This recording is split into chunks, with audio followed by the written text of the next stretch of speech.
Good morning, welcome. We used to do a segment called Our Guitars and Gear, where we'd look at some of our favourite guitars and amps. Had some requests to do that, particularly for this guitar. So we'll put it in the vlog format now. Seems appropriate to do that, seeing as we've got the vlogs up and running. So, what is that guitar? It is a Gibson Memphis 1958 ES-335. You'll see some much prettier shots of it from 2017.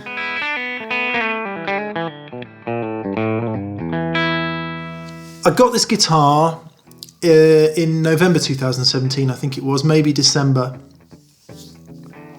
I'd had the great fortune to go to Gibson Memphis a few years previously, and indeed Gibson Nashville, custom shop, and played a guitar called a Rusty Anderson Signature, I think it was, which was a really nice lightweight 59 style in blonde. I've always had a thing about blonde 335s. I don't know what it is. I've had sunburst one in the past and a red one, but there's something about the blonde. I think it might be, in fact I have no idea what it is. It's just love it. I just think it looks amazing.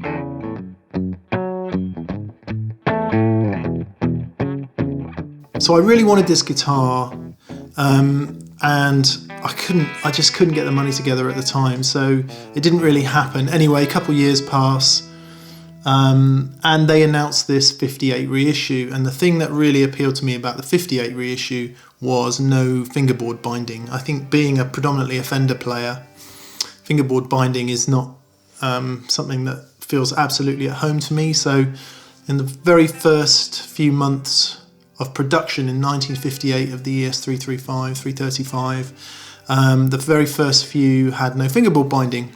Anderton's had some, and Mr. Anderton, being a really lovely chap, offered me a good deal on this.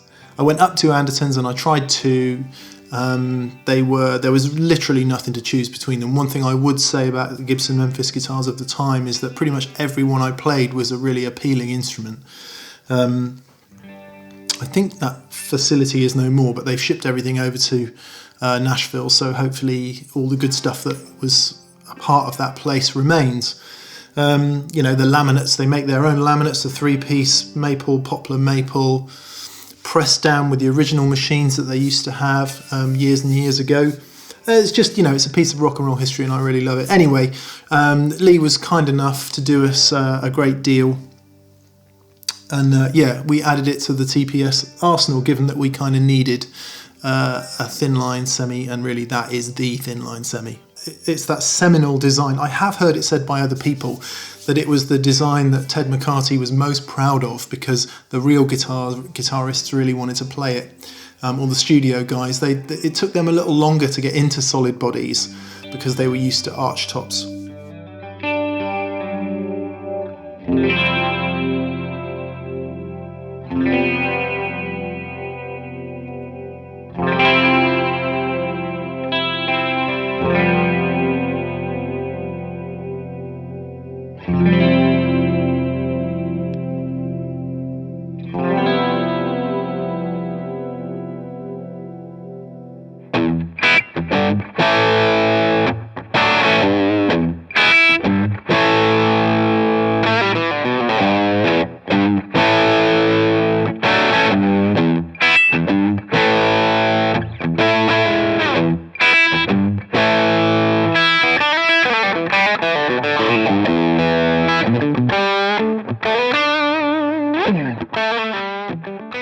Pickups are Memphis historical spec humbuckers, which were the Memphis plant's kind of most authentic PAF style pickup from the time, which means not wax potted in their entirety, slightly asymmetrically wound coils to give you that slightly quacky thing, although it's not as quacky as some of the vintage 335s I've played, and I think in time it will get new pickups, but it's not anything that bothers me enough to want to do it right now.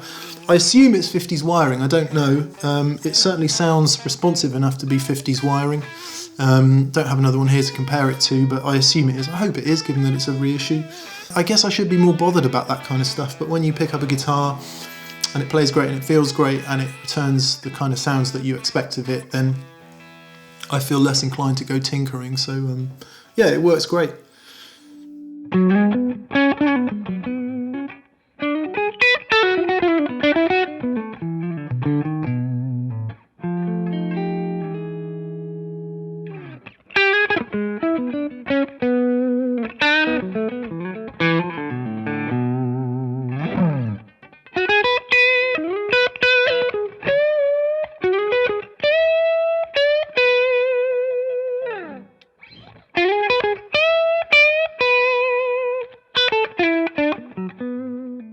In terms of how I have this guitar set up, I use Dan's strings. I use the Kurt Mangan 11 to 52, I think they are. I find on a Gibson scale length, which is a little shorter than a Fender scale length, I can do a little more tension. And actually, if I have the same strings I have on a Fender, I tend to overbend and stuff. And actually, the Kurt Mangans don't have a huge amount of tension in them, so some days I even feel like I could go a bit heavier, but 11s keeps it really nice and not as fighty as fans of smaller strings might think.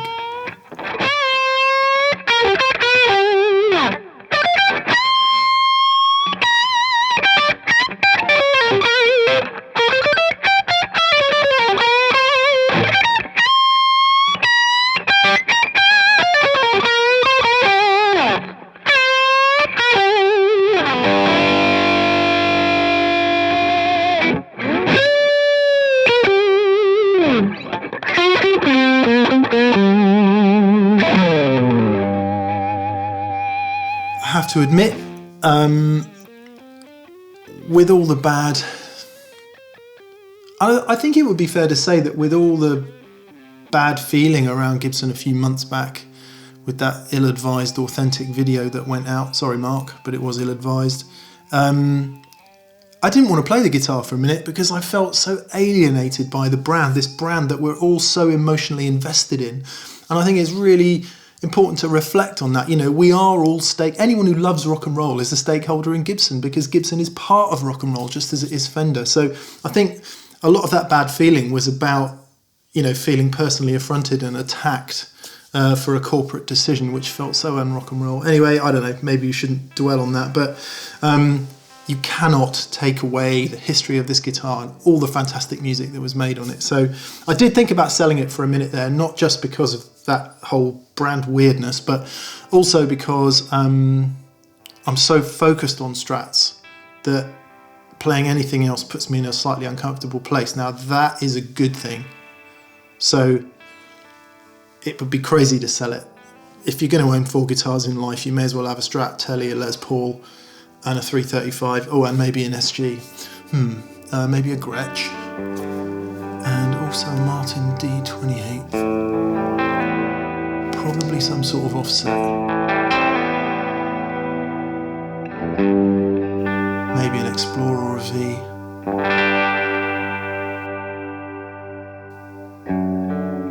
Gotta have a Junior. Gotta have a Junior. So there's only about 10 guitars you need to own. Anyway,